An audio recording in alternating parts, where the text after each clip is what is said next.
You're listening to the Snyder-Collin podcast, presented by FPP Broadcasting. This week's episode brought to you by a nice afternoon cappuccino. Sip it, eat fresh. It is a craft to making the perfect cappuccino. It's an art form. Oh, yeah, it is. Oh wait, I didn't cue the Della. President. Oh man. Yeah. As you can see what I'm on today, just like we on every other day, go get it. Get to the bag music, Cool Kid Trap music type shit, I'm a rare individual, cut off your hand if it's killing you. You gotta stand on your tippy don't take. I got cool like I'm Pootie. She give me tame, then I sleep on her booty. Bought me an I'll turn that bitch to a cutie. I'm flying, I elevate. I got problems, an open case. My little bro got his first baby on the way. In the trap, so you know what we on the day. In the trap, so you know what I'm on the day. In the trap, so you know what I'm on the day. In the trap, so you know what I'm on the day. In the trap, so you know what I'm on the day. In the trap, so you know what I'm on the day. In the trap, so you know what I'm on the day. In the trap, so you know what I'm on the day. In the trap, so you know what I'm on the day. They say 12 on the road, go the other way. In the trap, Man, that's a good song by Della, truly. It's very insightful. It is. What is he on today? What am I on today? I guess we'll never know. I guess orange juice and a clementine. That was You're my right. breakfast, folks. It was your breakfast. I love Della. I love him as a guy. He's actually like one of the best men I've ever met in my life. Have I ever told you that? I think so. Yeah, I think I I think you have tell too. me that daily. Yeah. It's just he's a good guy, I like him. Every time I hang out with him, I have a good time. Oh wait, I think I'm confusing Della up for you. Aw, how sweet. Mm-hmm. So, Jacob, by this time the podcast is up and running, you'll be in Colorado. It's true, I will be in Colorado. That way, we can have an episode that week, and I don't have to have you and Dav coming to my house without me filling in for the pod. I mean, I could do that. We could, but I don't really want to, and I don't think you want to either. I think you would rather just have the day off. Yeah, I don't really want to come in here and fiddle with all this stuff. Yeah, I mean, I could walk you through it. You do have FaceTime now because you have an iPhone. Did we talk about it on the last episode? Yeah. You having an iPhone? Yeah, we did. All right, well, after we do these podcasts, we get a little bit of amnesia. You know that, right? It's like the world stops when we record. It's true. I don't know. It's fine, This podcast is my life, Collin. It's my fucking life, Collin. God. All right. Anyway, welcome, guys. Thanks for listening. We're back. We're back a little bit earlier than we're used to. It's we usually record at kind of afternoon, evening time. It's just around noon now. That's pretty nice though. It's a nice change of pace for us. Yeah. So, what have you been up to today thus far, Collin? It should be a short story, given that you've not been awake for very long. I woke up, took a shower, laid in bed for a little bit, and then head over here. Basically, that's it. I woke up, didn't take a shower, so I smell right now. Ew. Yeah, I know. How do you not take a shower in the morning? Yeah, I prefer my showers at nighttime. Actually, it's been a long day. I don't want to sleep in my bed with all that dirt on me. Fair, I guess. Thank you. Yeah, I think it's a very fair point. I know that you're judging me for not taking a shower in the morning. And you know what? Sometimes I do need a shower in the morning. Just like I need some coffee, I need a shower because it'll wake me up. I think that's why you take a shower in the morning, correct? Just to wake you up? Yeah, pretty much. Yeah. I mean, it's kind of like a super splash in the face of water. Which, if I don't shower in the morning, that's what I will do. I will splash some water in my face. I take really hot showers, though, so it dries out my face, and it gets kind of crusty on my forehead. Yeah. Do you use lotion at all? Yeah. I actually do, too. Yeah, I use it on my face. I've been getting into lotion more often now. One lotion... Well, the only lotion that I really use is Jergens. I used to use it ironically because I used to masturbate with it. like jerkin, jerkins. It used to be kind of an ironic thing with me. And now I actually do use it for cosmetic usage. So your face and your dick smell the same, basically? Yes, essentially so, yes. Yes, if you want to sniff my face, you are basically sniffing my cock. So, that's how that goes. That's the way the news goes. Oh, this is new. This is a new thing.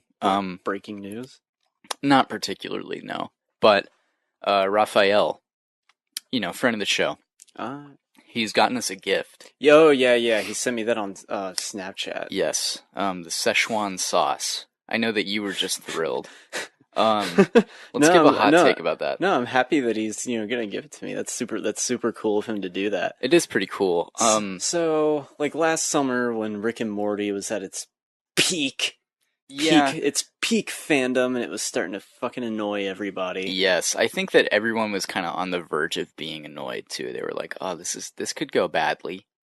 Little did they know it would go badly. We've talked about Rick and Morty plenty of times on the podcast. Yeah. It was a pretty excellent show, and it took like a hiatus.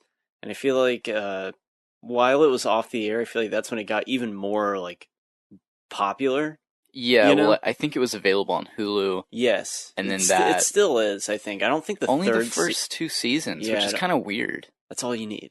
Yeah, I mean, even they know that the first 2 seasons are better than season 3. They are aware of that. And then, of course, there's the whole Szechuan thing, and like all the hardcore Rick fans wanted to get it at McDonald's.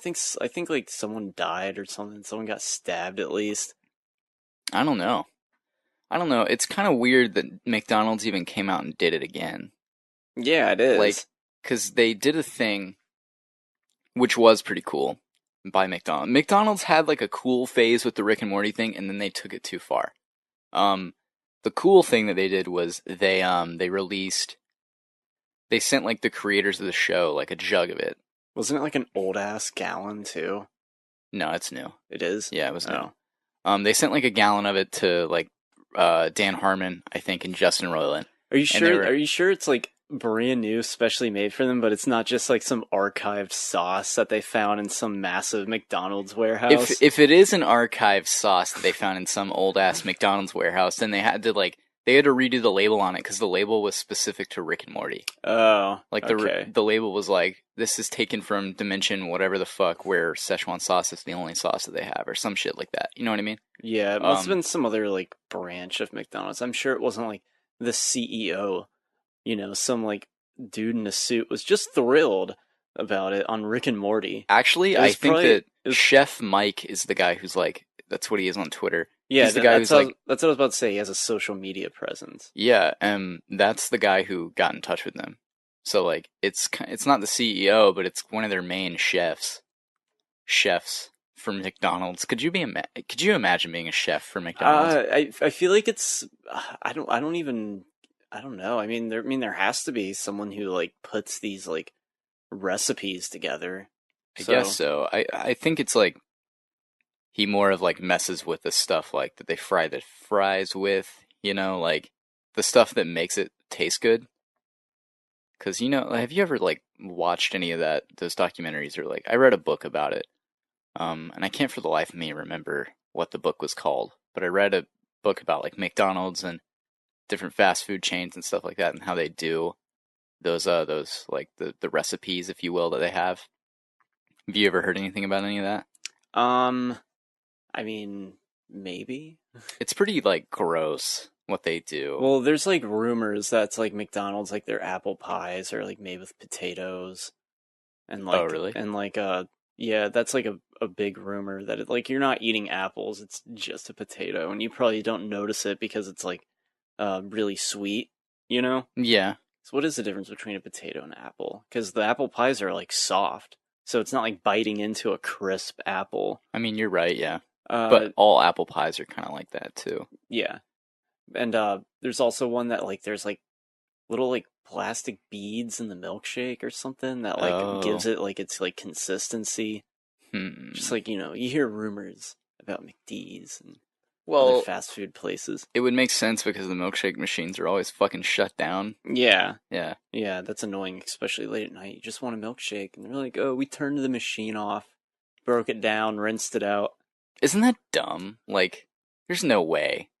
There's no way that that's a real thing, like, that actually happens, right? I'm not sure.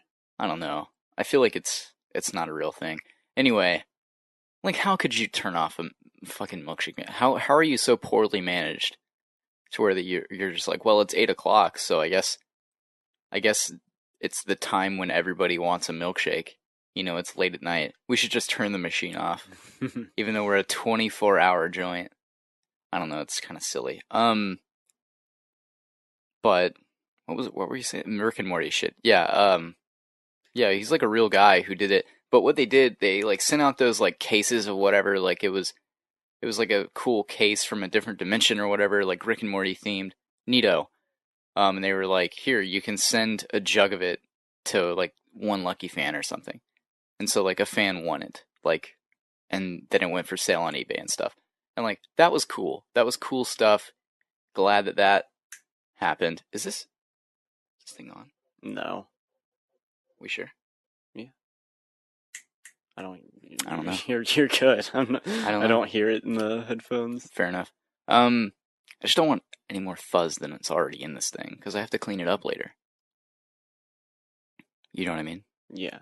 I've never shown you that process. No. You just see this, and then you get the podcast, and it's just what goes in between. Yeah. You don't want to know. It's too much. It's too much for your feeble mind. But and also, I don't want to trouble you with that. But then McDonald's was like, "Hey, we're just gonna release the sauce for like one day at one location," and they didn't run it by the Rick and Morty people. So, because the Rick and Morty guys would have been like, "That's a terrible idea," and so they did, and like people were like punched in the face, and like a riot happened for more of it because they ran out because they were being idiots and they didn't get enough. And then they were like, all right, well, it's just coming back to stores, so yeah. And so now nothing is special about the Szechuan sauce. Everyone has it. Like I got a Snapchat from Garen, and it was him like with the sauce, and I was like, really? Like we're still getting hyped over Szechuan sauce? Like I didn't realize it was even like a thing anymore that people wanted. Cole tried it. Maybe I dreamed this, but he's wait, no, this was Raphael's. I've gotten a lot of reviews of Szechuan sauce recently from friends. Raphael's review was that it was disappointing. He didn't really care about it. Like, it was fine. Cole said it was like teriyaki and barbecue mixed. You know, I think it's fine. Like, it's just... Have you tried it? No, I haven't. Raphael said that we should try it on the podcast. I guess so, if we had like something to dip it in, like a nugget. Well, yeah, a like fry we get some something. fries or something, or Yeah. try it out. It'd be fun. I already got some. We're Really? gonna try it. Yeah, like here we go. Oh wow. Just kidding. Nothing's there. Mm. I wouldn't have done that. That would have been costly. But, excuse me. Sorry. So are they just carrying the sauce now? Like it's just... Yeah, it's just a regular sauce. It's really back. Yeah, and it's kind of funny because I heard that it got taken down, like the sauce got discontinued because one, the Mulan movie was done, and two, they were receiving like some racial backlash for it. Cause like I don't know. They're like, there's nothing on your menu that represents the Eastern flavor. McDonald's. I don't think that's the reason. I think it was more like, hey, the sauce is like, I don't know, assimilation. It's not assimilation. It's not the word I'm thinking of. It's appropriation. There we go. That's it. What human geography term can I remember? Do you ever take human geography in high school? Human geography? Mm-hmm. No. It's a pretty good class, actually. It's probably one of the best classes I ever took in high school. I didn't even take geography. I don't think that geography was actually offered at the school we went to. It might have been. I don't think so. Might have Just been when like I basic went there. geography? Maybe it was. I don't No, know. I'm pretty sure it was. Really? I think there was like an AP class for it. Well, AP Human Geography is what I'm talking about. Like Human geography, like your body parts. Like, No, where's your wiener no. located on your body? That would be anatomy. Point it out on this map. That would fuck you. No, like human geography. It would talk about like populations and like different reasons why people go in certain places, like why old people or like middle class people go to the suburbs. Why are young people starting to go to the cities? It was actually interesting. Like it was kind of cool. You know, why do businesses fail in certain areas and why do they not fail in others? It's pretty common sense stuff, but like Yeah. there's a lot of terms and stuff, and like appropriation was one of them, where like, you know, people take an aspect from another culture and then kind of take it. It would be like if I were a dashiki. Like that would definitely be an example of appropriation, where like Well, I don't need to be wearing one. You already do. Oh, you're right. What are you talking about? What example are you pulling? You're dashiki.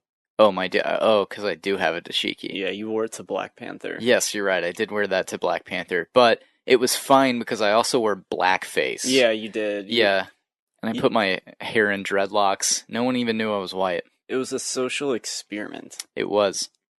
Have you heard of that movie? God, with like something wolf in it. It's called like, it was made in the 80s, and it's about like this college student who like changes his skin black so that he can like get like this college fun. It's called Soul Man. That's what it's called. That's amazing. Yeah, Thomas Wolfe or something's in it, and apparently it was like a disaster. Well, yeah, it sounds like I would buy it on Blu-ray now, but do you have the Blu-ray for it, Colin? No, I've never seen it. I just couldn't believe that it was made. I mean, that's... Here, I'm gonna bring up a picture, and you're gonna see how ridiculous this actor is. C. Thomas Howell, I think that's his name. I mean, if it's like an interesting type of experiment, that would be kind of cool. I won't lie. It's more like it's like a comedy, so it's not like it was trying to be anything like groundbreaking. Yeah, like it's just a dumb comedy movie, or no, a teen film comedy as labeled. Like there's no like real substance to it. A teen film? Yeah. What? You don't know what a teen movie is? I do, but that's just shitty. Ugh, gross. It is a subgenre.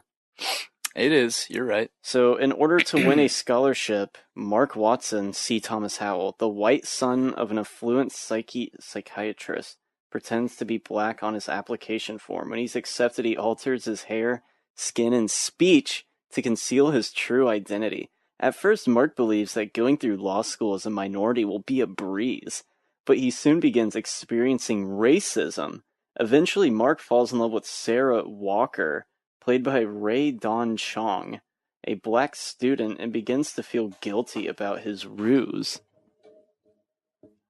So that's what it's about. And you want to see what he looks like in the movie? It's yes. Is it amazing? Well, I guess first I should just show you a picture of C. Thomas Howell. So that's C. Thomas Howell. Okay. The white boy that he is. Got it. And then that's him in the movie. Whoa. It's pretty bad. That's terrible. Yeah, it's pretty bad looking. Wow. So yeah, everyone at home, Google C. Thomas Howell and Soul Man. Like it's That's amazing, actually. He looks so like not black. It's no. Kind of creepy. He looks like I don't know what he looks like. That looks amazing though. That looks like an amazing film. I would watch that. Is it groundbreaking, Colin? I don't know. It's just kind of like a dumb 80s movie that's kind of forgotten. The only thing it's remembered for is just being like this like racist type movie. I mean, I'm sure it has some sort of like shoehorned anti-race message in there, but no one really remembers it except for it being like this disaster. Fair enough. So back to the Szechuan sauce. You know, you had like YouTubers making these like analysis videos. What does the Szechuan sauce mean?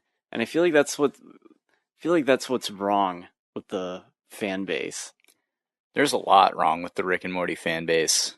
They because oh, it's so smart. Rick's so nihilistic. Szechuan sauce. It could be anything. It could be anything that you desired. It could be. You're right. And it's just some sauce. Truly, yes, it is just a sauce. You know, what is there left to be said about the Rick and Morty fan base, truly? Nothing. Yeah. It's just kind of, it's been talked about why it's shitty. There are plenty of other people who have talked about it. I think I Hate Everything has a great video on it.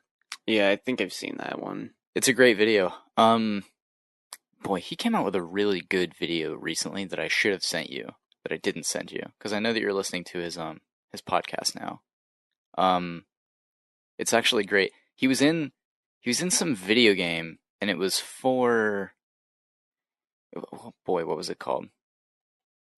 Free the, God, hold on, let me just look at this shit. He was in, I cannot remember for the life of me what franchise it's a part of. I'll talk about I Hate Everything in the meantime. He has a pretty decent channel. At first, I wasn't a big fan because I was like, oh, that's just kind of a cheap gimmick. Just I'm just gonna talk about things and why I hate them. Yeah, but he's kind of gone above that, and they're well thought out and written videos about why this subject is stupid for certain reasons, and for a lot of them, it's stuff that I can agree about, oh, I hate minions, and it talks about how annoying and pandering minions are. Yeah, I think that channel for you is like Red Letter Media for me. Kinda. Where I didn't enjoy it at first because I thought it was super pretentious, and then it turns out it's unpretentious actually. It's not at all. Even though Red Letter Media kind of does get a little sometimes. But Hunt Down the Freeman. Have you ever heard of this? No. Have you heard of this game? That's a game? It is. It is. No, I don't think I have. It's it was a Steam game that came out. God damn it, what? Let me see what, I'm guessing it's some sort of indie game. It's actually not, it's fan-funded, and it's with YouTubers in it, but it's a game that takes place in some universe that's not, it's a franchise game. What's it called again? Hunt Down the Freeman.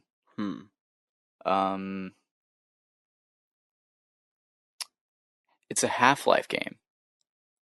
It's in the Half-Life universe. Interesting. Yeah, and it's terrible, but he's in it. He was cast in it, and he voiced a character. He voices an Asian character with his own voice, and he talks about his experience with it and why he knew it wasn't gonna work, but at this point he had already said yeah he'd do it. So he was like, yeah, we did it, and it was the worst thing ever, and it sucks that it was so bad. And he's like, this is kind of traumatizing for me because I was in this terrible video game. I could see his voice acting in a game just being awful. And that's one thing I'll give, is that when it comes to video games, I don't give a fuck about the voice acting. When people are like, oh my god, the voice acting in that game is so bad, it's just who cares? You don't remember the voice acting of minor characters or stuff like that. You remember Master Chief. You remember who's another I remember character? growing Solid up when Snake. I remember growing up when voice acting was terrible. Mm-hmm. It was horrible, but you didn't care. It's not like you were watching a TV show or a movie. And there is a lot of great voice acting now, which is I think why it's held up in a much higher regard. There's that one guy, I forget his name. He's really famous. I think he does Nathan Drake. I mean, he's not really famous. He's famous in the industry because he voices so many video game characters. But yeah, that's a criticism that I don't care for. And you want to know what's another thing that bothers me with video game criticism? Mm-hmm. I am so fucking sick and tired of the Photoshop.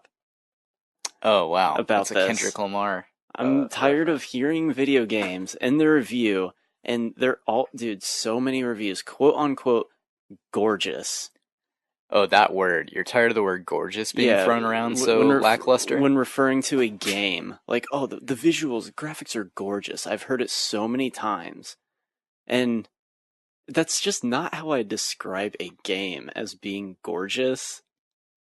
Like, yeah, You, they have pretty graphics, but I would never like, oh, gorgeous environments. yeah. And you hear it in every single fucking review for a game. Notably like IGN or like Watch Mojo, not like an actual like personality. I mean, you probably would, but in like IGN videos and like You know, I have like no respect for IGN, truly. no one does. It's that all of their shit that they release, it's like it's clearly fanboyish. You know what I mean? IGN. Oh wait, no, sorry, Whoops. that wasn't it. I mean, to me, like I like them as like a news source, but it's not like they have like any real like personalities, so you don't really care like who is like saying it. Like I'll check out the reviews for like big games, whatever. Um, but like they have no personalities, which they try to do because they do have a lot of people. Like they have that one girl Naomi who does like daily news segments and stuff. But like in some of their video game reviews, like it'll say written by blah blah blah, but it's being narrated by someone else. That's weird. Yeah, it is weird. So the personality thing that they're trying to do, it gets kind of warped right there because you're having other people read other reviews, which I guess I don't know. It's just kind of like why, like, you know. Yeah.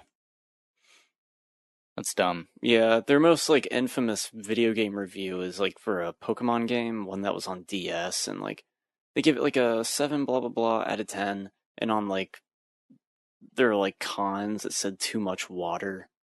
Really? Yeah, it was in the game, and that's always been like a meme in the comment sections. Too much water. Yeah, like 7 out of 10, too much water. Doesn't really make sense. No, it doesn't. It doesn't really go, does it? I mean, water in video games, like the water level is always like no fun. Oh, my character can't breathe. I better hurry up before he runs out of breath. Like something in Mario or something. Yeah. I'm pretty sure in Spider-Man 2, the game, like if you fall in the water, you just die. Really? Yeah, the game just like restarts or something. Spider-Man cannot swim. That's hilarious. You know, I actually quite like the water levels in the original Super Mario Bros. Yeah, Because they don't care about the okay. breathing. They don't. You Yeah. can just breathe underwater. It doesn't You matter. have to keep tapping the button, Yeah. keep Mario floating. In the Yeah. 3D ones, Mario does in fact breathe. Really? So you have Yes. to surface. Mm-hmm. That's kind of dumb. Or like in Mario Odyssey, you can like throw your hat onto a fish, and you can just like be a fish. Oh, kind of neat. Yeah, and there's like air bubbles, so there's chances for Mario to catch his breath. Basically, you're saying that Odyssey does it better Then what? than. No, there is like a water level in I know. Mario Odyssey, and I didn't care for that one. I mean, it was fine, but it's not like, oh, wasn't as fun as the other places that you visited in that game. Yeah, for sure. I understand. I get it. Trust me. I get it, man. You hate Super Mario Odyssey. It's fine. But anyways, I hate it when video game reviews are like gorgeous graphics. Yeah. Yeah, that is really like, I don't know. It's getting played out. I don't Yeah. watch a ton of video game reviews, if I'm totally honest with you. Just because I'm not much of a video gamer. But I will say this. Excuse me. You know what Jimmy bought yesterday?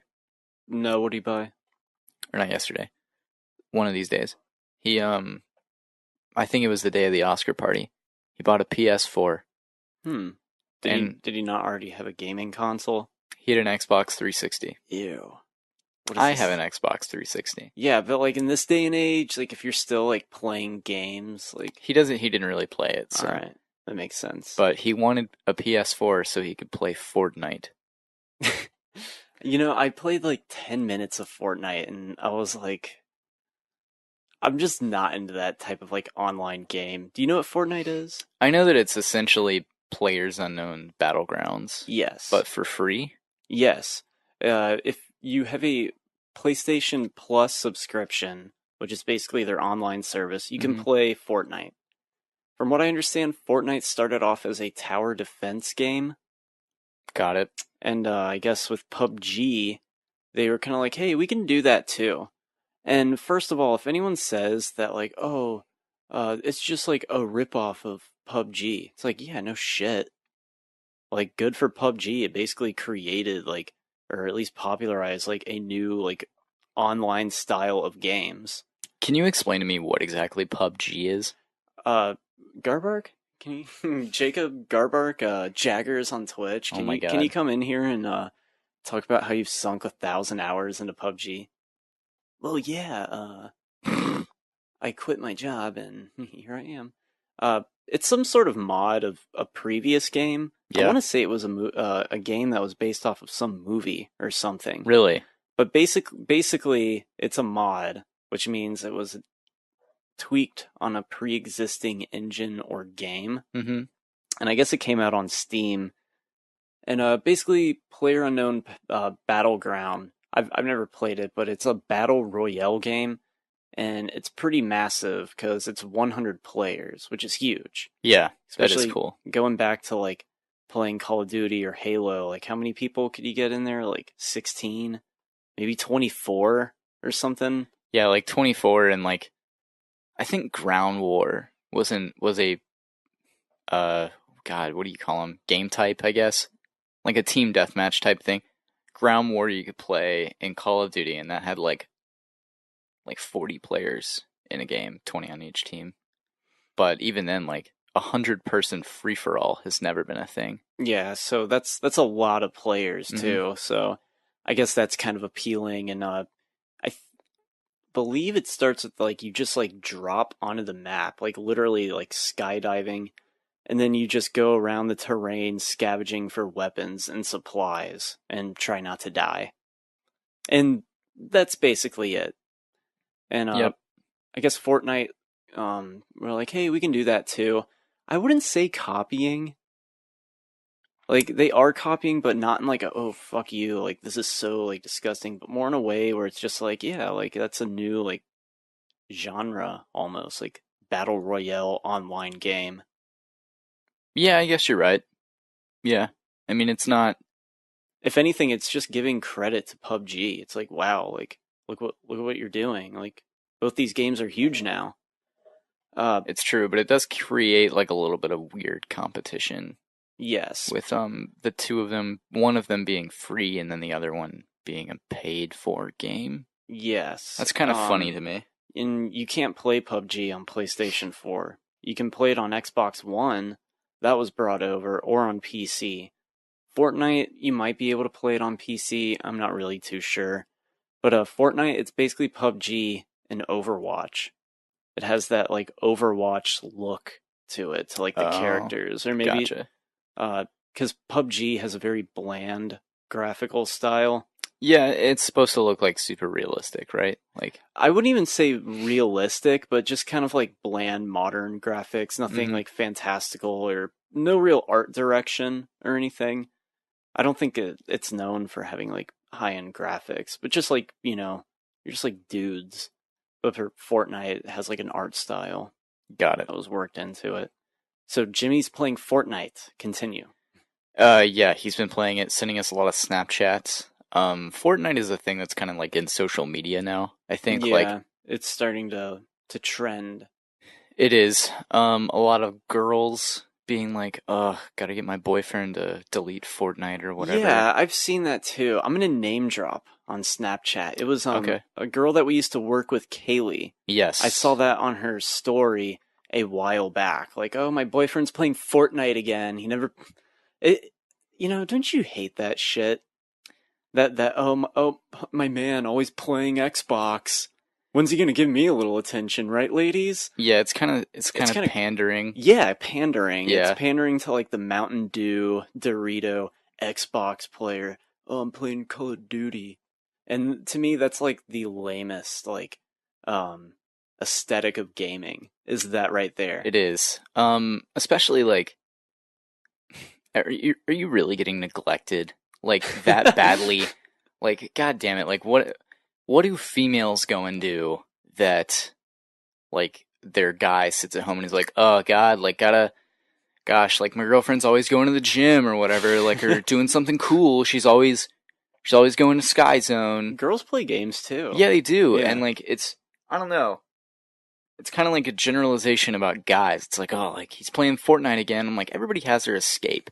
Everybody has their thing that they have to do. I don't personally play video games, but, like, that doesn't really, I don't care. I do this podcast. Yeah. Like, that's a thing I do. If it were for me, like, I play lots of games, but I don't really play them for that long at a time. Yeah, I used to. Like, Jimmy will tell you too. Like, Jimmy, Cole, and I, and like a couple of other friends would play like a ton of Call of Duty. That would just be what we did online. Yeah. And it wasn't really like because we were just we loved Call of Duty or like that we loved gaming as a whole. It was just a fun thing that we could do that was like not. It was fun. I mean, it's not like you're doing drugs or anything. It's true. It's exactly. I mean, like, that exact same thing has been said about this podcast by Alex. She's like, at least you guys aren't doing drugs. I'm like, yeah, we're talking about movies. Really? She said, I mean, it's like, well, we could just do drugs after the podcast. I mean, you're correct. But, do we do that? We do not. No. You know what? My only drug is coffee. I drink the brews and smoke the tobacco, but you do that. You know. But that's okay. I mean, it's not, but what am I going to do? Obviously can't stop you. I mean, video game addiction is pretty fucking legit, too. It is. That can ruin your life. Like, people who play World of Warcraft, Elliot Rodger, look what happened there. Ooh. I mean, not that it's a scapegoat to, like, violence or anything, but it is a scapegoat for, like, people having their lives consumed by it. Yeah, and, like, just, like, they won't do their jobs. They won't, like, well, if you're... Well, like, all right, I'm not going to generalize everyone who plays it, but if you're a kid who's like 13 and you start playing World of Warcraft, you're probably never going to have like a pedestrian service job. Because they won't, like, because they just spend all their time like playing the fucking game, like on their computer. Yeah. That's a generalization you just made, but that's fine. It is a generalization, but I've seen it. I've seen it before. I was at God, what was it called? Gatorland at Gainesville. It's like this gaming convention. There was all these like nerdy kids with their PCs, and I was just like, God, dude, this is probably all they do. I mean, good for them, I guess. But yeah, I mean, everybody has their thing, you know. Yeah. But yeah, I understand. I know what you mean. Oh, gaming's a funny thing. Yeah, we were Call of Duty kids back in the day. Although, my first game ever was Halo. I would never call myself a Call of Duty kid. I did play it, but not to the extent of other people who, like, prestiged and everything. Yeah. I was always playing all sorts of types of games. I remember being very, like, it's very akin to being, like, sexually frustrated as a kid with my game consoles. Yeah? Yeah, because I remember having, like, a Wii, and everyone else had like a 360, and I was just like, this thing sucked after a while. And like, I remember having like the Xbox, the original one, which was really cool, but it was like, there's still like the 360. And I remember like feeling like very off kilter with my gaming. When was it that you realized that it really didn't matter? I guess when I got my 360. Oh, true. Yeah. And you were like, oh, this isn't that great. Like, no, I mean, like, 360s are pretty cool. No, it was fucking awesome, and everything was fixed. Really? Yeah, yeah. God damn, you learned nothing. Yeah, I didn't learn anything. You learned nothing. Fuck you. I had an Xbox, like an original Xbox for a while, and I had a lot of cool games on there that I used to play. Like Forza Motorsport, the first one. The, like, racing simulator? Yeah. I never had those. It was pretty cool. Well, actually, no, I take it back. Was it Forza or Project Gotham? It was one that came with the 360, and I remember playing it a little bit and being like, wow, this is a simulator. And, like, I guess there are people who liked those games. That's like a game for people who don't play video games. Yeah. Yeah. It's a game that I could see, like, my sister's husband playing. You know, it's like, dude, why do you have a console? And he's like, I don't know. I just want one. I wanted it Yeah, pretty much. so I can play Netflix. So Jimmy's playing Fortnite. Yeah, and I can definitely see, like, his girlfriend being mad about it. But although every Snapchat that I've gotten from him in the last couple days has been him playing Fortnite. Like, he is probably playing it nonstop. He's probably playing it right now. Probably, yeah. I played Fortnite for like 20 minutes and I'm just not into online games anymore. Depending. Yeah. Like, you know, if it's like an online game of like Mario Kart, that's pretty cool. Yeah, that is neat. But like shooters and stuff like competitive online, like, you know, basically my experience was like I just like walked around the map, didn't see anyone. You know, saw the little markers of like where other people were. Yeah. You know, I found like some weapons. Then like in the distance you hear like a and then you start taking damage and then you died. And I was just like all right, this isn't I can see how it can be addictive and like you can get better at the game, but like I don't care. There's already a million people who are playing this game all the fucking time. Yeah. People are too good at games. You've said that before. People are just getting too good at video games. Yeah, like instantly. Especially with like fighting games. Like, dude, if you haven't been a hardcore fighting game player for like your whole life, like Raphael, and then you try to play like competitively, there's no point, dude. You're just gonna get fucking destroyed. Because they just understand like the game. They're like, oh, okay, combos and everything. I mean, yeah, you can pick up a fighting game and just like play it, but competitively, nah, nah. How does Injustice rank among the fighting games? I'm gonna channel in Raphael. It's a like, what do you mean? Like a lot of people like what do you mean? Like in the grand scheme of like games, or just like as of right now? As of right now. Yeah, people are playing it. Yeah, and people have been enjoying it. Cool. It's from the same company that does like Mortal Kombat. I believe Warner Brothers actually. Oh. It's like their division, probably working with like 3 other companies and whatever. But yeah, people have been enjoying Injustice too. Cool. That's I don't know, that's something interesting that I bet you would. about. Yeah, I bet you would like it. I bet I would. I bet I'd be more intrigued in the story. Yeah.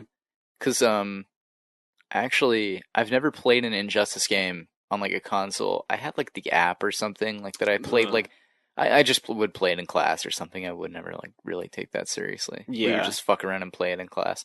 When I was in high school. This is a minute ago that I did this. But I read the Prelude comics and they were fucking great. Like they were actually pretty awesome. I couldn't put it down. Did you read the whole Injustice? I didn't. I stopped after I ran out of volumes actually to read because they had published them like in the paperback like volume thing, like the very nice editions, but they were like volume 1, volume 2, and then volume 3, volume 4. Like each one would be like half a year, I think. And I think they reached like a year 4 or year 5 before the actual events of Injustice. And then Injustice 2 happened, and I'm sure that they're making some type of... I don't actually know if they're doing comic books for Injustice anymore. But it was actually a very interesting story. It was kind of like... It's like an Elseworlds story, so like you don't have to really follow the rules of DC too much, and that's why it was so good. Because the writers weren't bound to like follow rules. Like they could make Superman evil, and no one cared, really? Like, no one cared because they weren't like, oh, that's not really Superman. Like, I mean, it could be, but it might not be too. You're right. Like, it's not Superman, so who cares? You know, like, it's our version of him. And it created very cool decisions that they were able to make with the characters. Why doesn't Warner Brothers just make that into a movie? They're, Call it Injustice. I would say that Zack Snyder was definitely thinking of doing it. But it probably won't happen now, given that he was fired. Because there is a scene, the nightmare sequence in Batman vs. Superman is very it's very Injustice-like, in that Superman's evil, and he, I believe, says to Batman, like, she was my world, and like, you took her away from me or something. which is that is something he would say in Injustice, because Lois Lane dies at the hands of the Joker, and and Batman's like, you can't kill him, like you can't kill the Joker, and he ends up fucking murdering him. Like Superman puts his hand through the Joker's chest. It's pretty gruesome. Jesus. Yeah, no, it's very gruesome, and pretty much everybody's like, oh, should he have done that? Like, he probably shouldn't have done that, because yeah, that's not good. And Superman's like, well, we'll stop, but also we're gonna create like this world, like regime, where like nothing bad can ever happen again. And it turns into like super communist shit, and like it's an interesting story. I would read it if you ever get the time. But yeah, they're certainly hinting at it in the movies. And at least Batman versus Superman, yeah, they were hinting at it. At least they were. Yeah, they're probably not going to do that anymore. Because of the Flash coming in and being like, Bruce, like, it's Lois Lane, she's the key. In BVS, you remember that scene? Yeah, that's very Injustice-ish. They're definitely were hinting at it, but they're not going to do it anymore. That scene is just like, hey, just in case this doesn't work out, everyone. Yeah, it pretty much is.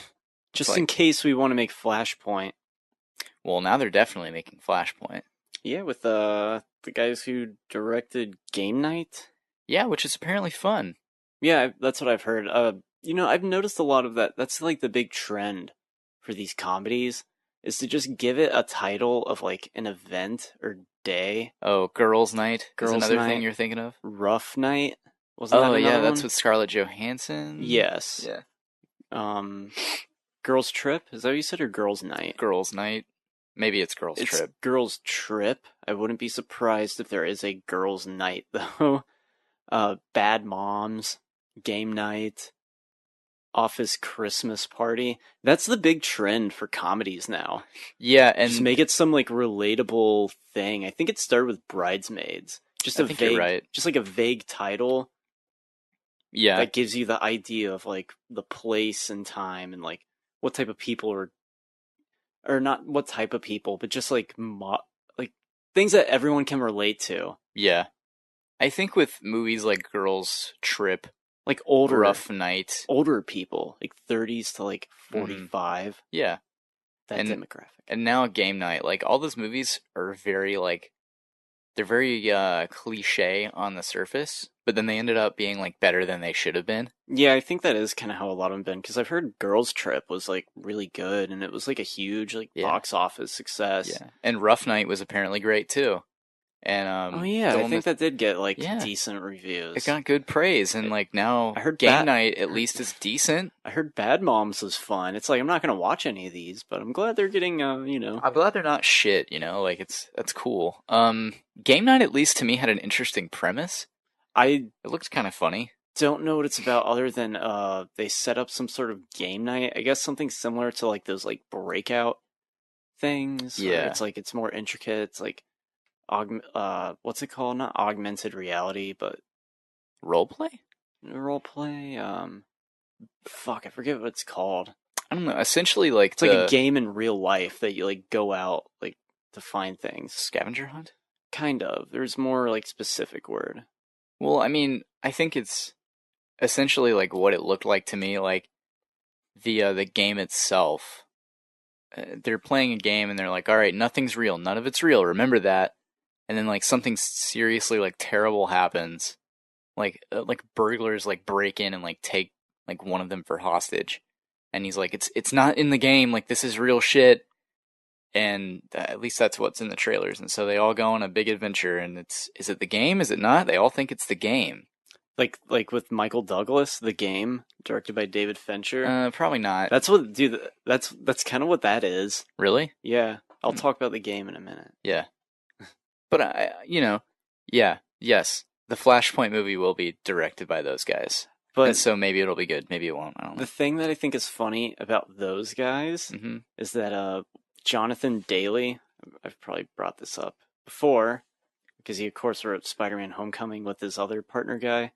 Now he's just like known as like this guy in Hollywood, and I find it hilarious because to me, and I think a lot of other people know him as Sam Weir from Freaks and Geeks. Yeah, Oh, and he was great playing this dweeb kid. So yeah, I'll always remember is that, not the director of Flashpoint or Game Night. Sam Weir Yeah, from Freaks and Geeks. yeah, he's Sam Weir. Amazing show too. Freaks and Geeks, was it canceled after one season? Yeah, You know, James Franco is on that show. Seth Rogen is on that show. yeah. Rashida Jones is on that show. Yeah. That's wild. Linda Cardellini. Wow. Wow. Trying to think who else. Wow. Trying to think who else was on that show. Tons of people. Martin Starr. He was in Spider-Man: Homecoming. Wow.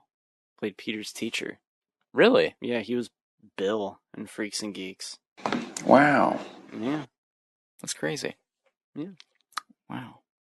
You know, The plot. Spider-Man: Homecoming feels like it's written by like 6 people. It probably was.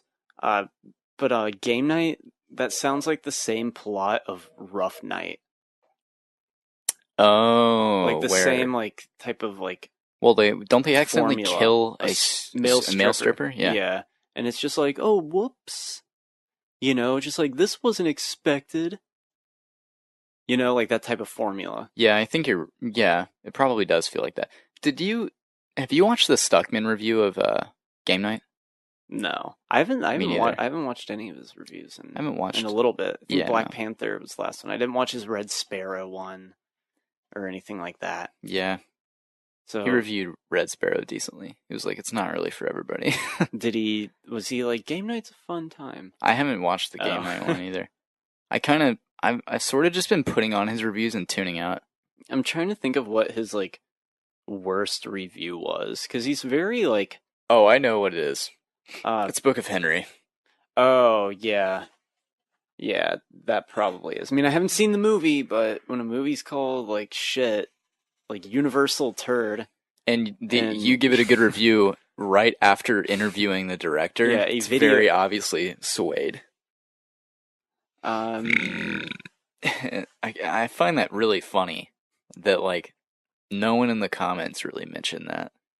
oh, I know I'm what sure it- they did, but you know. I know I know what Chris Stuckman's worst video is. Oh, what is it?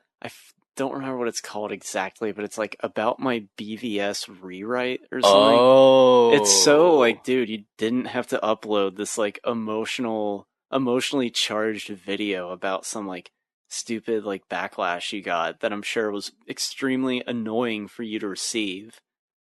But it's like, I don't think you needed to upload that video. I don't know why it's still up. damn. What happened? Like He posted like maybe a 30-page screenplay of something that he would change in Batman v Superman. Mhm. Something that he thought would fundamentally fix the movie. And he posted it on Twitter, like a link to it so everyone could read it and be like, hey, here's what I would have done to change Batman v Superman. And he just got like a lot of like flack for it. People just like telling him that it sucked and everything. And I think, you know how people react on the internet. Yeah, I do. I think it really like bothered him because he was just like, look, like I did this for fun. Yeah, Like this is something I did for fun, just for the fuck of it. And everyone's like, treating him as if he's like some sort of like hack. yeah, I can see why that would have pissed him off quite a bit. But he didn't need to upload that video. It's like a 17-minute video of him just being like, guys. Like I've had people email me that they've been depressed and they watch my videos and it cheers them up. Just like emotional stuff Oh, like yeah, that, where it's yeah. like, okay, like that's nice and everything, but you didn't need to upload that video. Look, he just wanted to make something better than what he got. Okay? Is that so wrong, people? Is it, Collin? What's wrong? What's wrong with that? Oh, you know what? I can think of my favorite review from him. All right. And it's his Mad Max Fury Road review. Because I remember when that movie came out, I remember seeing the trailers. I mean, like, that looks pretty, like, cool. And then I saw his reviews, and, like, that's when, like, the buzz kind of exploded. And I could tell that he was being genuine. Yeah. And I was like, it got me excited for the movie. Like, I could tell that there was something like to this movie. Yeah. And then I saw it and it was really cool. Fury Road's pretty fucking Yeah. badass. Yeah, it's pretty amazing. Like, so I'd say that's one of his better reviews when he gave it an A+ and fanboyed, but I feel Yeah. like it was warranted. It wasn't like if I don't know, like Ant-Man and the Wasp came out and people were like, "Wow, best Marvel movie since Black Panther." Like, I Yeah. wouldn't buy into that, but with this Mad Max movie, I could tell that like there was something really exciting going on. Yeah. I think that like the whole like the best Marvel movie since insert last Marvel movie thing, I don't think that's Marvel's fault. You know what I mean? Like it's not like they're trying to make movies that trying to- consistently like top the last one. Like it seems like they're just trying to make fun movies and then people overreact like every single time and freak out. I don't know, it's just kind of silly to me and I don't think Marvel deserves the flack for it. Like I'm sure that Ant-Man and the Wasp is going to be a fine movie. Like I'm sure it'll be a fun action movie. Ant-Man 1 was fun. I really don't know if I want to go see that. I'll go see Ant-Man and the Wasp. I don't care. I really don't know if I can do it, Jacob. Well, I mean, you felt the same way about Homecoming. Homecoming? Yeah. I wanted to see You Spider-Man. were excited for Homecoming? Yeah, we saw it on my birthday. We saw that very close to mine, too. Yeah, it was very close to your birthday. Our birthdays are very It close. was my birthday. Fuck you. First of all, it was my birthday. Fuck you. I went and saw it again on mine. Yeah, I did. The first 30, maybe like 15, 25 minutes of Homecoming had me worried. Yeah, I mean... Well, I think everything before when he put on his suit, but like some of the jokes... Oh, yeah. Or like I mean, some of the weird like humor in that movie. There is a lot of humor in that movie that's like fine. Like it's whatever. It's not for me. There are moments in the school, like especially with the news, like the school news shit. Oh yeah, that's funny. Actually funny. very funny. It's pretty good. The first joke in the movie is so bad.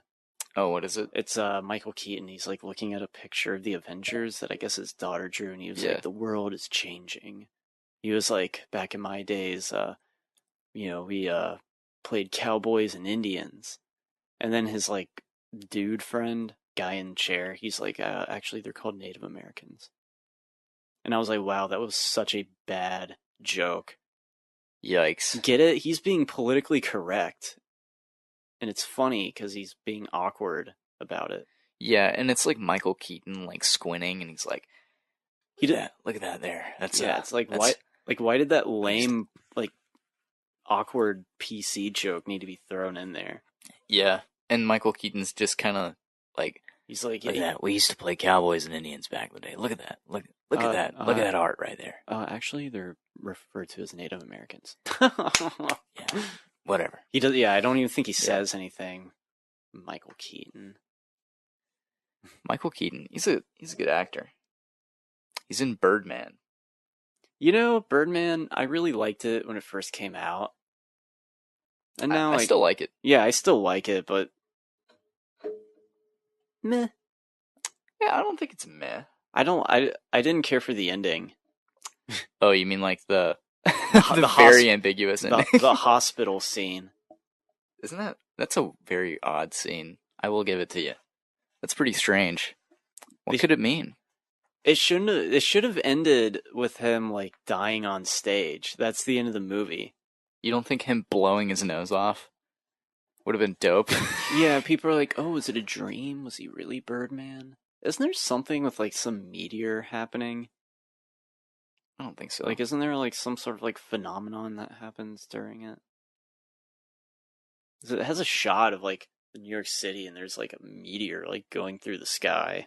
Yeah, but it's supposed to be like Birdman. Do anything? Oh, it's supposed to be Birdman. I thought. I don't know. Let's look at Birdman. Birdman was better than The Revenant.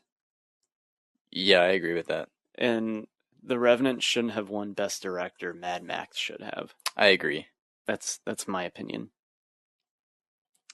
Let's just give it to the same guy twice. Do you want me to read? Do you want me to read what it means? All right. The film starts with two rapid cuts from a meteor and a jellyfish, followed by a 2-hour fluid uncut shot. Damn, that's kind of funny when you read it like that. There are a lot of theories circling around. They are nothing but a pile of nonsense backed up by a tremendous amount of overthinking. Alejandro Iñárritu is a visual poet, and I sense strong allegories in these rapid cuts.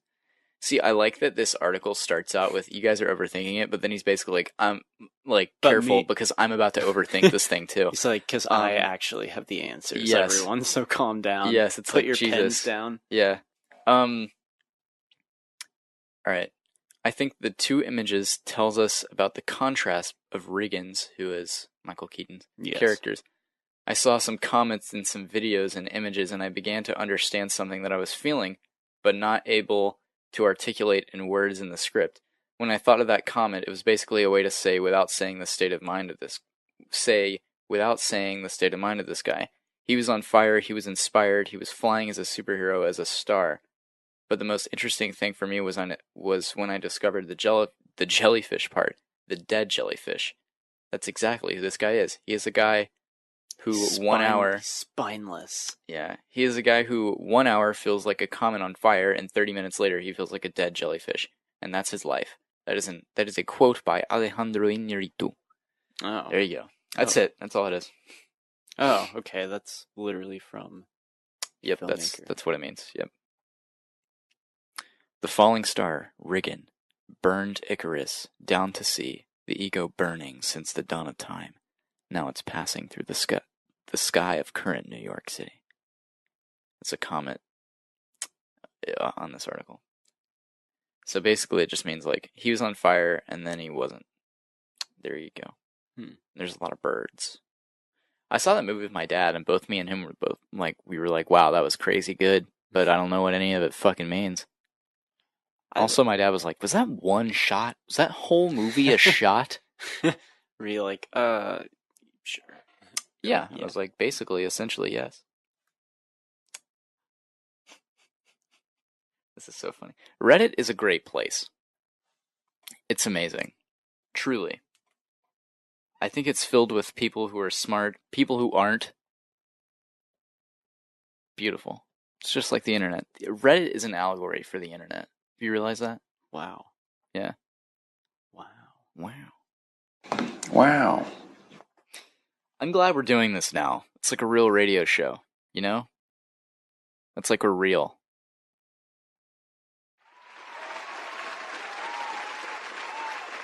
Isn't that fun? Very, very fun. Yeah. Very fun. It's just like we're at the Oscars. Wow. What if someone won an Oscar and everyone wouldn't stop clapping? That's amazing. It was like, it'd be creepy. I imagine that's what it's like. Stop. Please stop. And they're all just so moved by this thing that they will not stop. You know, what's the shittiest movie to ever win an Oscar? Just any Oscar in general. I mean, you could say Suicide Squad for best makeup. That'd be a pretty good example. Yeah, Suicide Squad. Like, are you asking like worst movie to ever win Best Picture? Yeah. Probably like Crash. That's the popular one. Yeah. Crash into me. I'll try to think of if you just want to know my opinion, like a movie that won Best Picture that didn't deserve it. That I didn't like. If I can think of one. Here, I'll bring up some lists. Here, I'll look up Best Picture winner list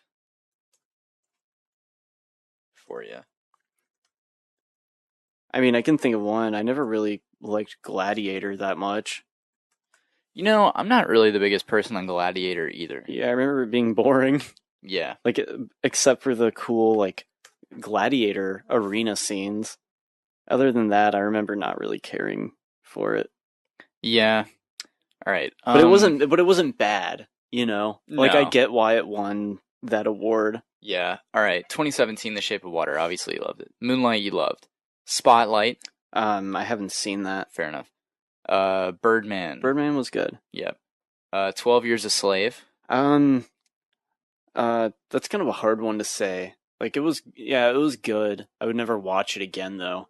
Yeah, fair enough. I don't really think any of the nominees that year were really anything that great. Like, what else was nominated? Like, Gravity? I can't remember. Argo. I didn't see that. The Artist, 2011.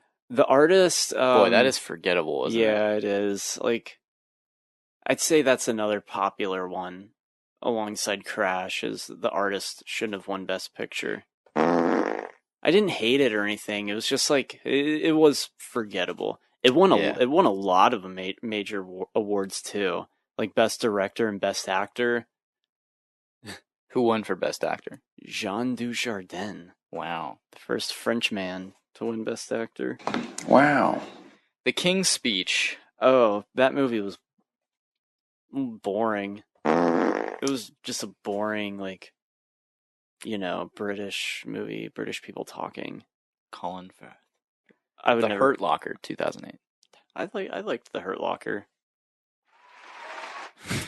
Slumdog Millionaire. Yeah, that was a good one. We were talking about on the last podcast about Johan Johansson died. Yeah, and I actually put it in the time codes that you were talking about Johan Johansson scoring Slumdog Millionaire, even though he did not score Slumdog Millionaire. No, it was not him. It was A.R. Rahman. Even so, Slumdog Millionaire deserves praise. No Country for Old Men. Well, to talk about Slumdog Millionaire, I think the way it's like edited and shot is a bit dated. Well, it feels very like flashy, like very kind of flashy, like not like it's very movie as in like movement, not like movies. Yes, I know what you mean. So I think in some ways it's not going to age well at all. I can see that. Some of the music in that movie is fucking awesome, though. Yeah, by Johan Johansson. Yes. Not really. No Country for Old Men is 2007's winner. Yeah, that was an amazing movie. Wow. Every one of those we're doing a sound bit for it. The Departed, 2006. Obviously, it's a good movie. Yeah. I've only seen it once. Fair enough. I feel like a different movie could have won Best Picture that year, though. Fair enough. Crash, 2004. Yeah, like everyone thought Brokeback Mountain was gonna win. Probably should have won. Yeah. $1 Million Baby. I've never seen that. Okay. Have you? It's Clint Eastwood. I have, but... Have you? Yeah, I have. It's tough to watch. She dies. Yeah. She gets the plug pulled. The Lord of the Rings, The Return of the King. No, that shouldn't have won. I'm not going to give it a fart noise, though. It shouldn't have won anything. I'm just kidding. Obviously, that should have won Best Picture. Wow. Chicago, 2002. Dude, The Pianist is such an amazing movie. I've never seen The Chicago, but like I can't imagine it being better than that. Fair enough.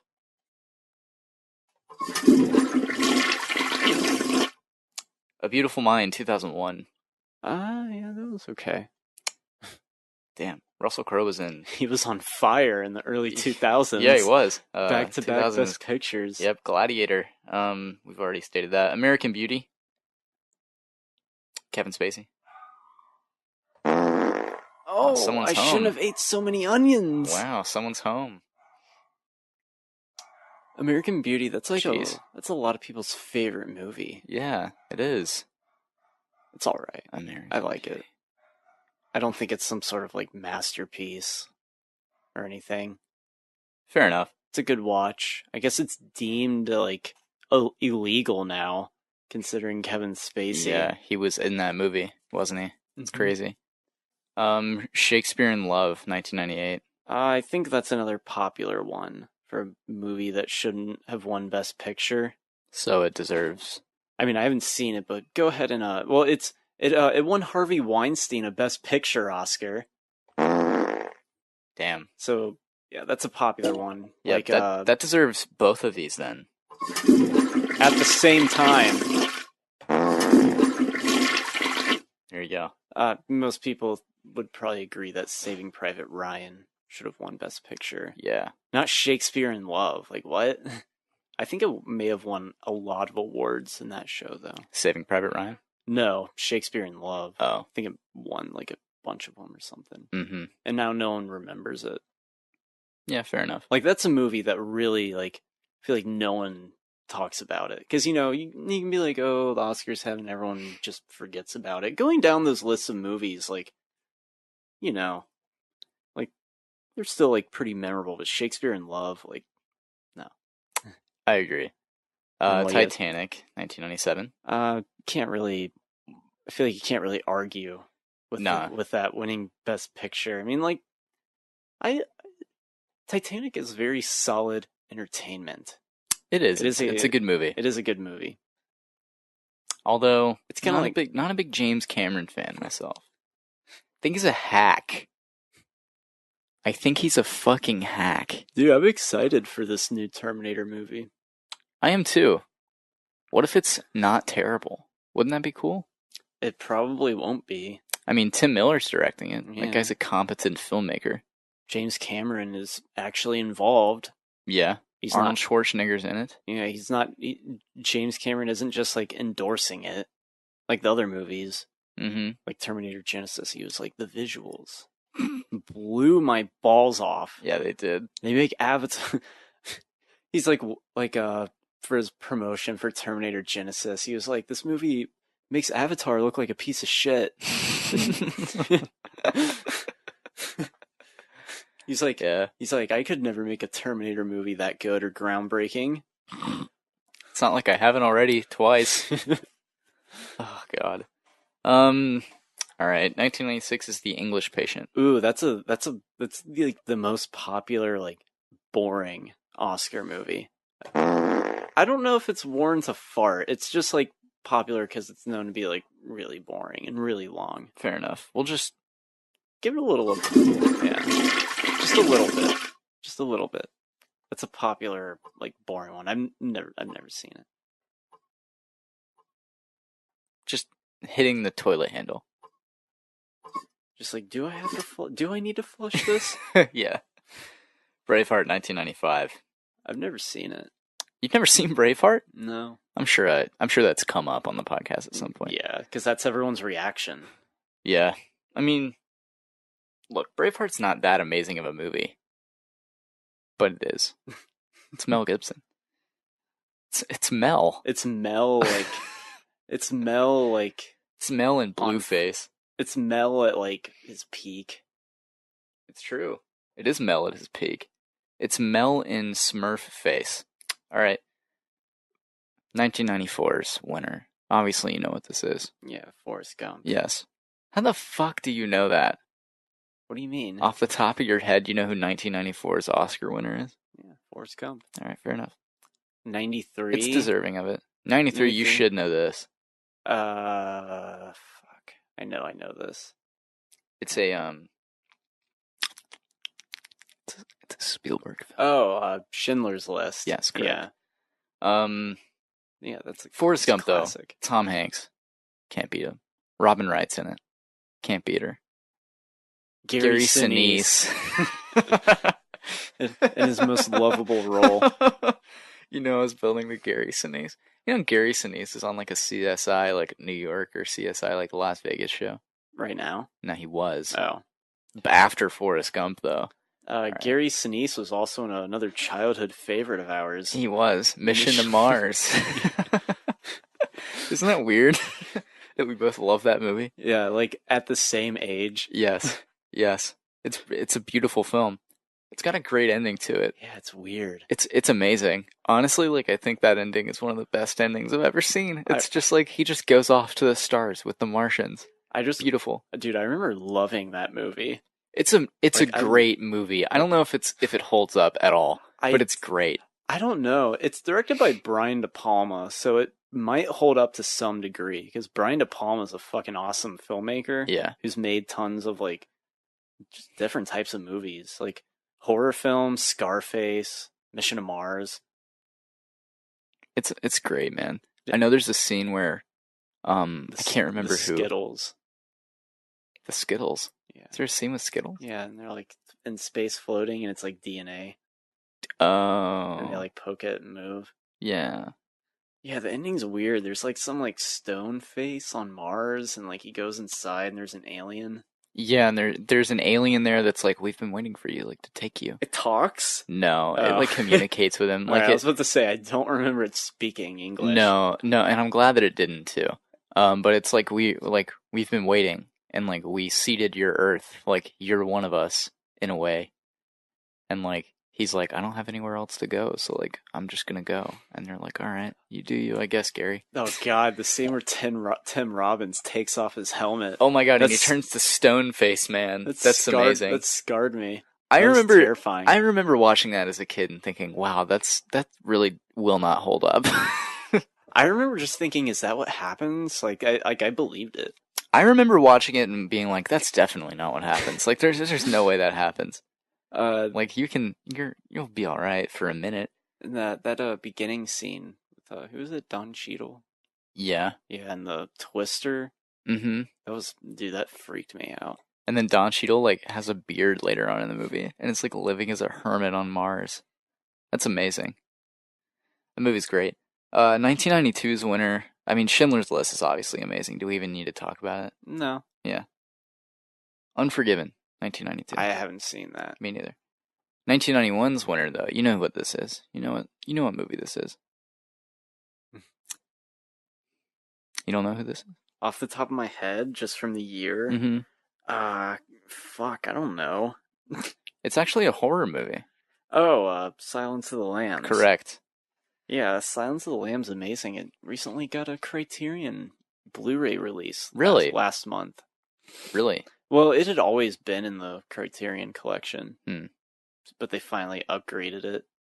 It's to a Blu-ray? Yeah. Well, okay. I mean, it's already been on Blu-ray from like, I don't know, like Universal, Columbia, Paramount, whatever like company owns it. But yeah, it was just kind of like a standard release. And yeah, Silence of the Lambs is a pretty amazing movie. It is. It's great. I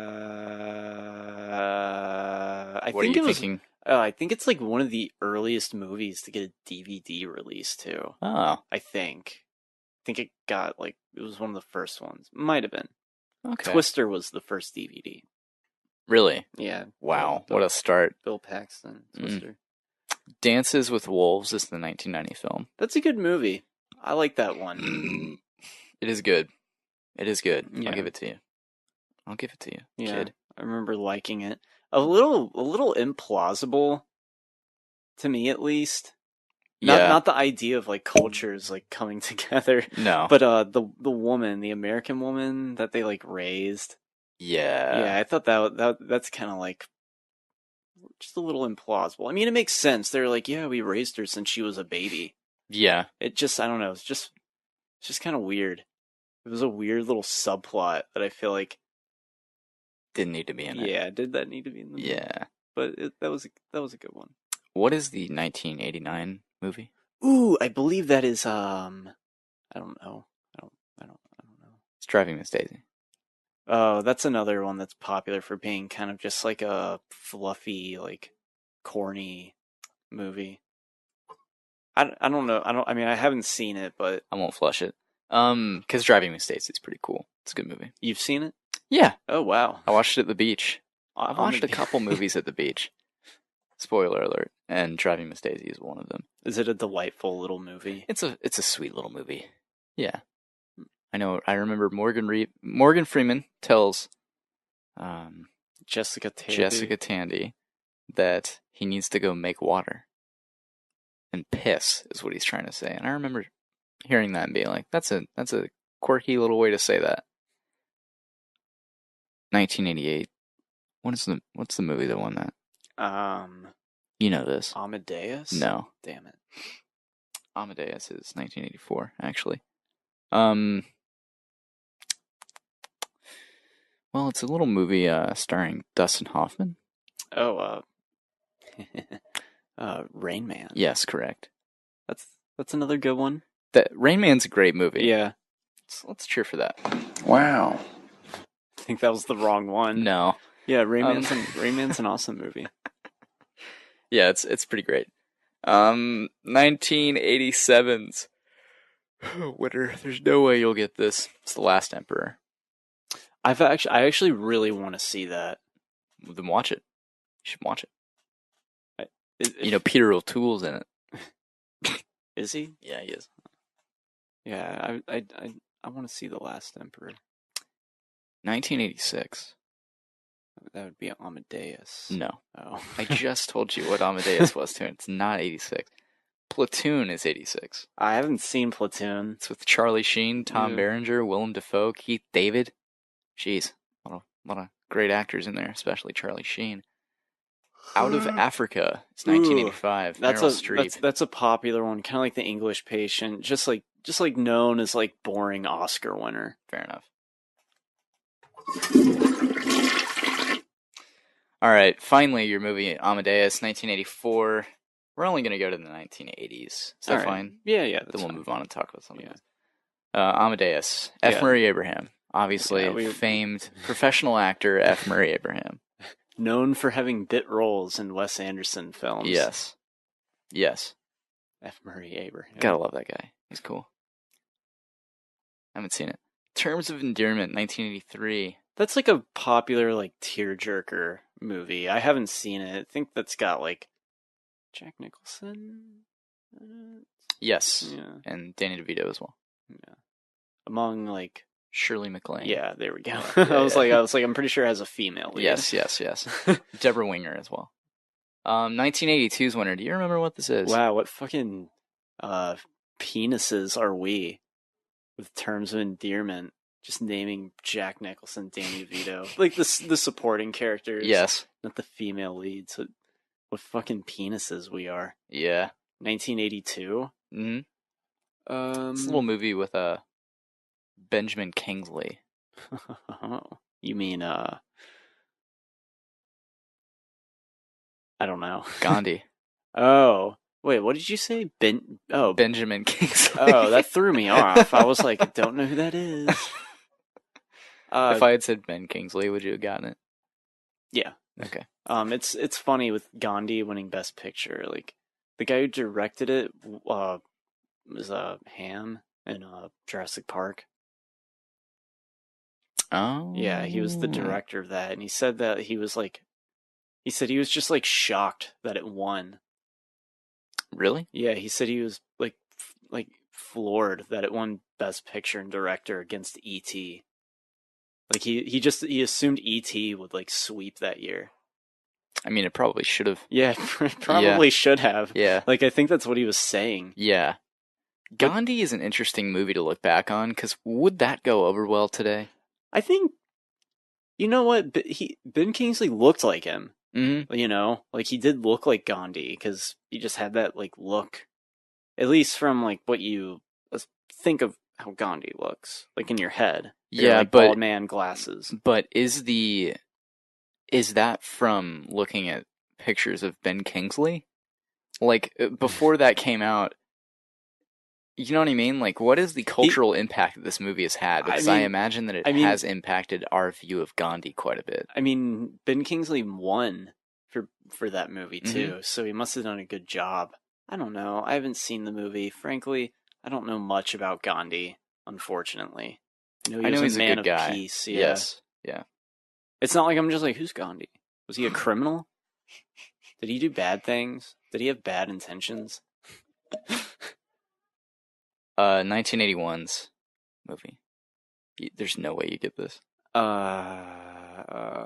Shit. It's Chariots of Fire. Oh. That's the movie with the famous music. Yeah. Dun, dun, dun, dun, dun, dun. I think. I don't know. And like I haven't seen it. They're like running on the beach. Dun, dun, dun, dun, dun. I know what you're talking about. I don't know if that's from Chariots of Fire, though. I think it is. I don't know. I haven't seen it. I think it's about like Olympics or something. Oh. Ordinary People. Donald Sutherland.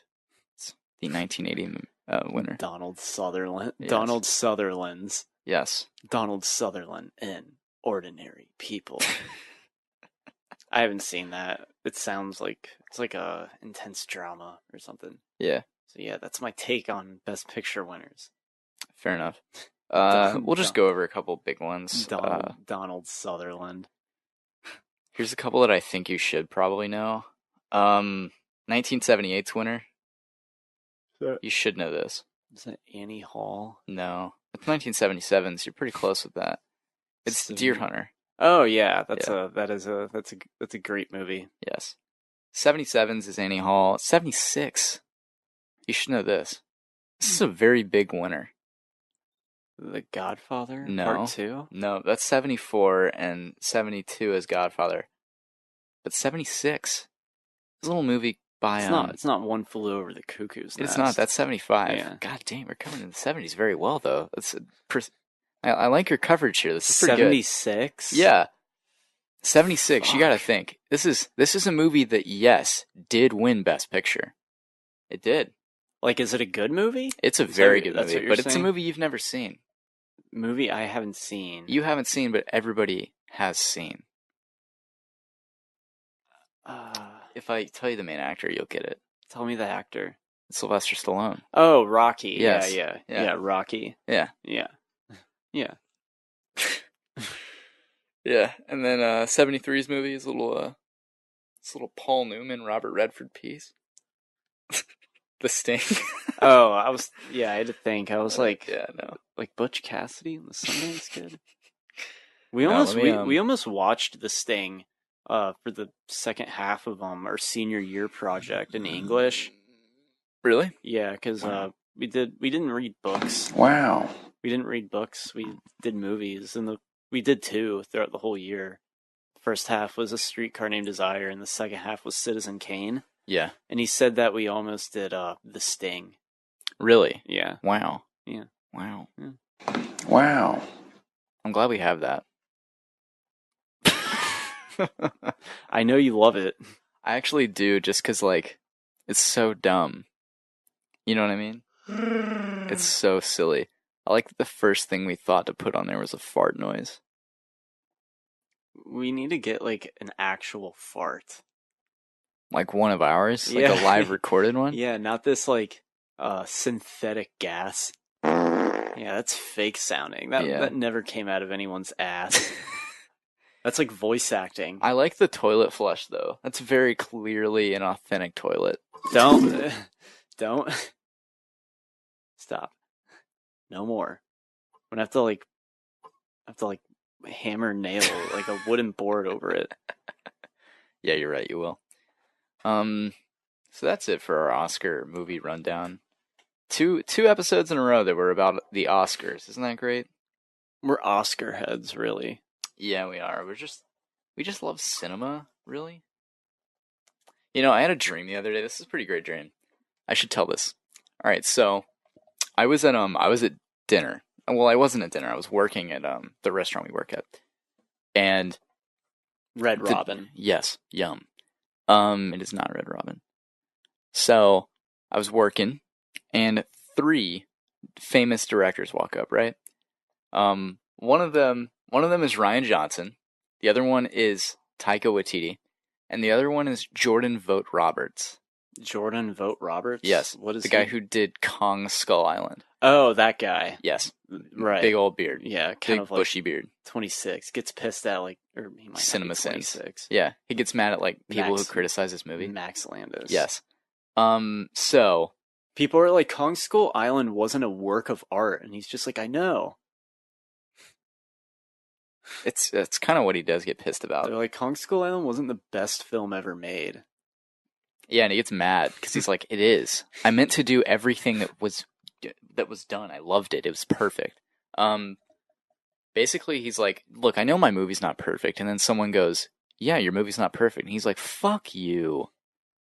My movie's not perfect," and they're like, "I didn't say it was." Jesus. To Rian Johnson. No. Anyway, I was just doing a bit. Sorry. So the dream goes. I have to serve them. They're all sitting at a table because I imagine they hang out. And so they're chilling. I have to serve them. I go up and serve them. I pretend that I don't know who they are because I don't want them to, I know that they go out sometimes. I don't want them to be like, oh yeah, we have a fan serving us. I just want them to treat them, like normal people. So we do this. You're like, hey, you nobodies. Yeah, pretty What much. can I get for you? Exactly. That's what I start off with. I'm like, hey, can I get a cup of Joe for you normal, regular old fellas? You blue collar, what are you, in construction? Yep. But so I serve them, and then at the end of the, come check time, I hand them their checks, and I'm like, hey guys, look, I just want to let you guys know, I'm a big fan, but I didn't tell you guys this because I didn't want you to feel weird or anything, but given that we are coming to the end of this journey of food consumption, I'll just let you guys know I'm big fans of all of you. Like, I appreciate your work. And they're like, oh, thanks, man. Taika Waititi's like, hey, man, thanks. I appreciate it, dude. Thanks, man. Did you watch the Honest trailer for No. Thor Ragnarok? No. It's kind of funny. Is it? We'll watch it. I should watch that. But so I'm like, I was wondering like if I could have a picture with you guys. This is where the dream gets very funny. My subconscious is something else. So basically, like they all like get up to take a picture, and I hand my phone to Jordan Vogt Roberts. I'm like, all right, well, there you go. You can take it just to me and Taika and Ryan. Oh shit, that's my phone. Sorry. And like essentially, I force Jordan Vogt Roberts to take this picture of me, Ryan Johnson, and Taika Waititi, while Jordan Vogt Roberts has to like chill to the side and take this image. I mean, would you really want to have your picture taken with him? Like, Not given out of the other particularly, three? no. I would just want Ryan Johnson and Taika Waititi. What else is that guy directed? I don't know. Jordan. Let me look it up. Let's look. He's directing a Metal Gear Solid movie. He's directed The Kings of Summer. A Metal Gear Solid movie? I think so. Fuck.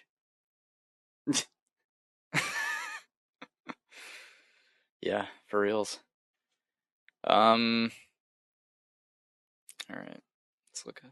Yep, Successful Alcoholics, which is a 2010 film. The Kings of Summer, which is 2013. Cocked, which is a 2015 movie. And Cocked. Kong Skull Island, which is a 2017 release. As well as Nick Offerman's American Ham, but that's a stand-up special, so I don't really count that. Cocked. What a great title. Right? Ingenious. All right.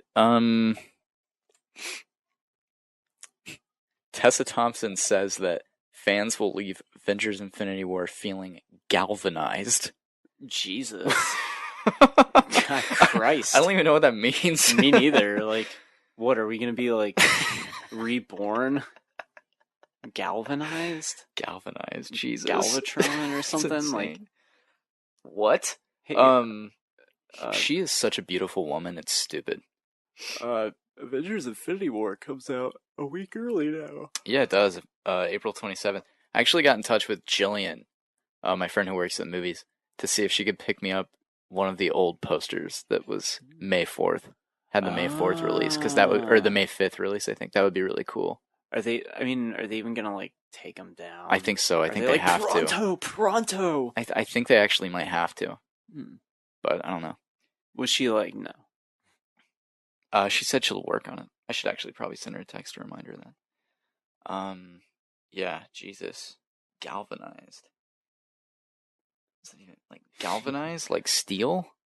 Isn't that how you do that? You'll be galvanized? You'll be robbed by this movie. Someone comments and goes, nice. I always wanted to feel like iron or steel with a protective layer of zinc around it. It's like sweet, you know? Oh my god. What? Alright, so I kind of want to cut this pod a bit early because I need to get some lunch before work. Well, let's fix the end anyway. Yeah.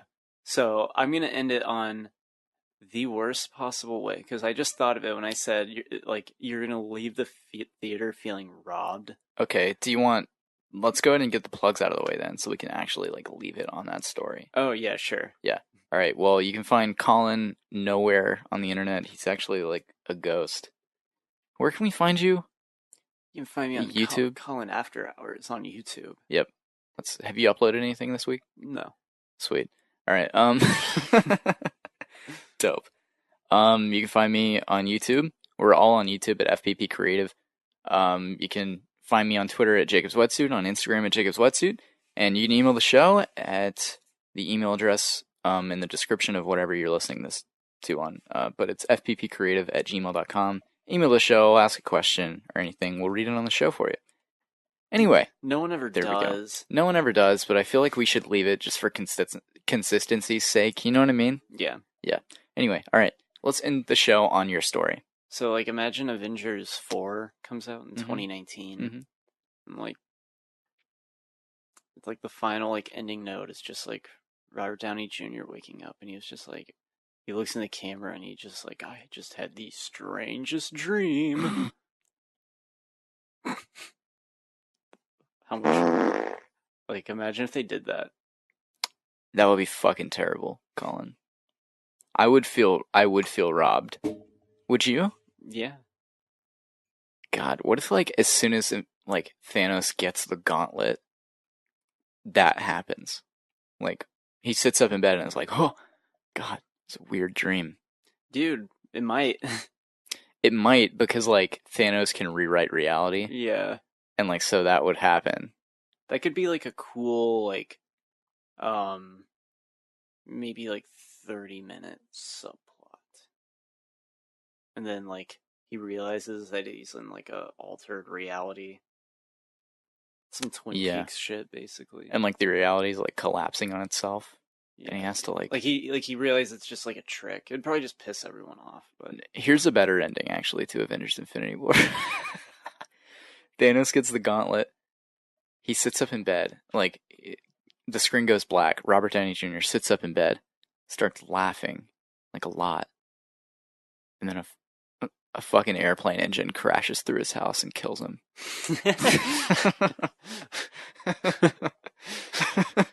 Applause. After that, yeah. What would you do?